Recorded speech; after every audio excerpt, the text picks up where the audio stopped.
When you're playing Chopin's Etude Opus 10 number 4 with small hands, you want to make sure that you time the rolls with the other hand and that you rotate through the giant stretches with the 8th note as a pivot.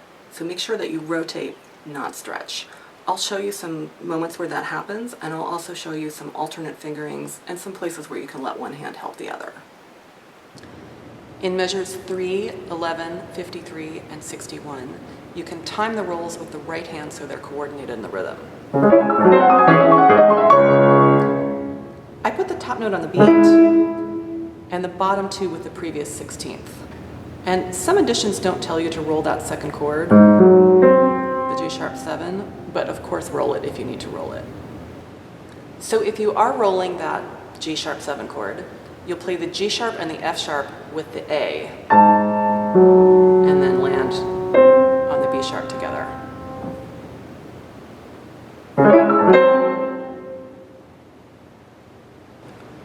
You also want to notice those 8th notes in the right hand in measure 3.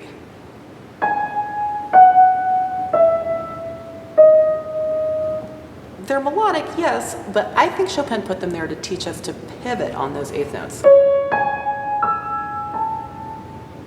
We do that by letting go of the thumb and rotating, not stretching. The one-eared llama shape can be helpful here.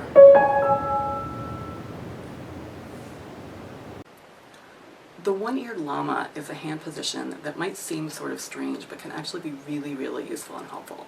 So if you imagine that your hand and your arm are a llama, here's two-eared llama, hello, with this being the body, and this being the neck, and this being the head, ears, nose, mouth. The distance between the ear and the nose is actually really far, and if you let your hand close, it can help you find the shape that you need. So just to really show you the difference between what's possible with a flat hand stretching and what's possible with a one-eared llama, this is about as far as I can stretch my 4th finger and 5th finger apart. And it doesn't feel great, and it's not that far. So if I take this distance, and then I turn my other hand into a one-eared llama, look at how much farther I can reach between 5 and 4. And of course it's true in both hands. So the one-eared llama reminds us that we are 3-dimensional creatures and that we're going to sometimes need strange hand positions that are not just your typical 1, 2, 3, 4, 5 position, but that you can find the comfortable position that will let you get to where you need to go. When you think of llama and pivot on 2 and let go of the thumb can close towards 2. And remembering the possibility of llama can help you with that. You can even let the thumb fly up in the air as part of the rotation. The main thing is not to have the thumb keep reaching for that low note. Or, but not. In measure 7 and 57, the left hand has the same game. You pivot on the 8th note,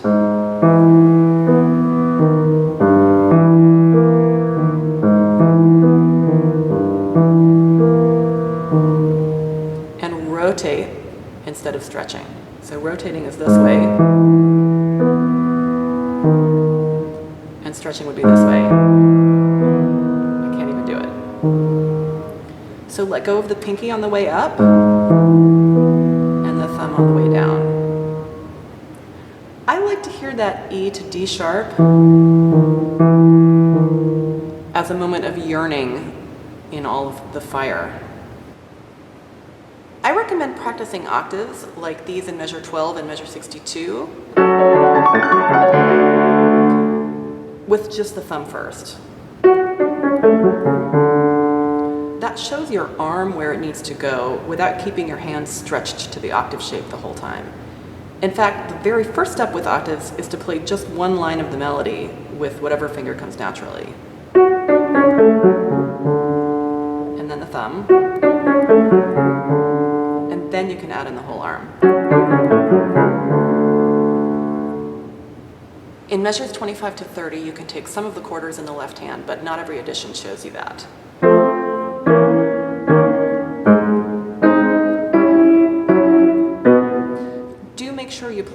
staccato eighths shorter than the quarters, one way to do that is to pop the lower two notes up right as you're playing the second 16th note in the right hand.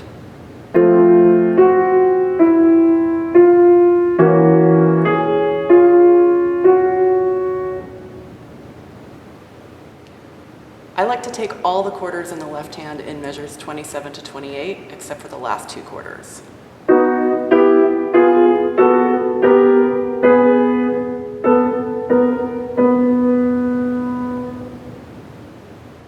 Then I take the second and fourth beat quarters in the left hand in measures 29 to 30.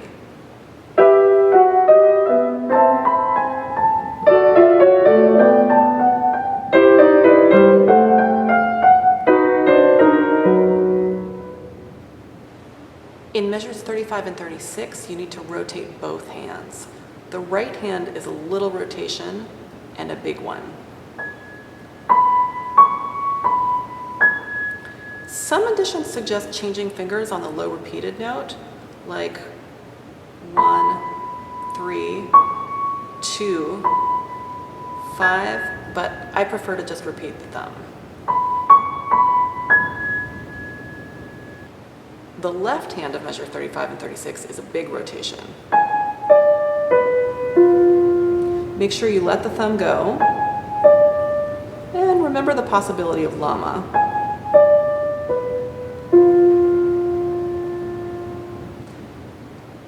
The overarching symmetrical motion of both hands rotating out can feel really nice here.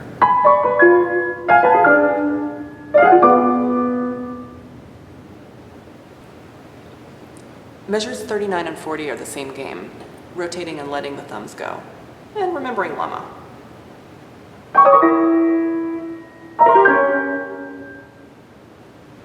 If you can, play the octave D sharps at the beginning of measure 41 with 1 and 4, even if you need to connect them with the pedal. Then let the thumb go to close the hand so you can play the scale. In measure 45, you could take the A that's in the left hand in the right hand, so you would play the right hand 2, 1, and then 3, 4, 5. So it would be like this. But I actually prefer to roll it. And it's easier to reach that A if you completely flatten the pinky side of the hand. I'm barely holding onto that G sharp.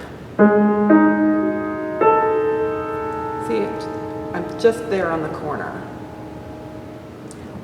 Letting go, which would be my normal suggestion, doesn't work here because we need to hold the low notes of the chord.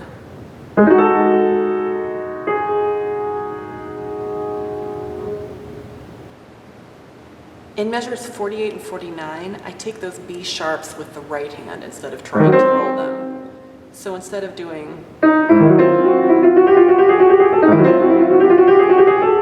I do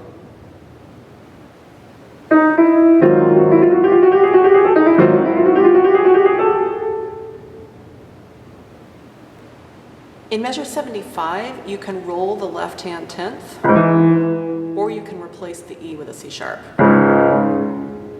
Either one works. Or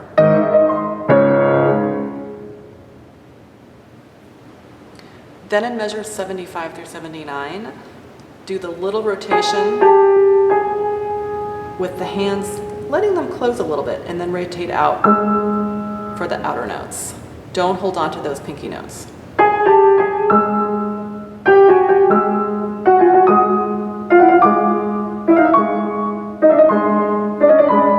This is really important in measure 77, especially in the left hand.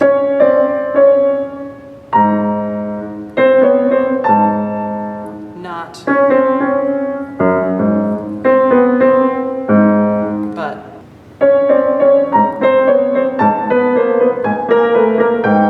And then the intervals get easier.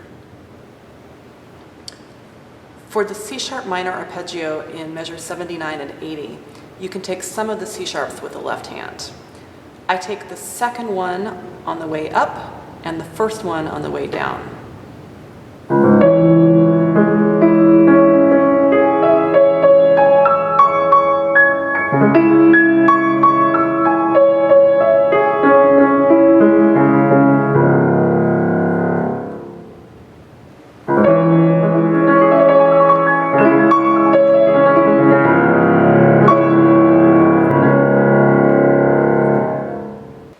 So make sure that you let the pinky go and let one hand help the other, and time your rolls with the other hand, and rotate through with that 8th note as a pivot. Enjoy Opus 10 number 4, and let me know if you have any questions, and good luck.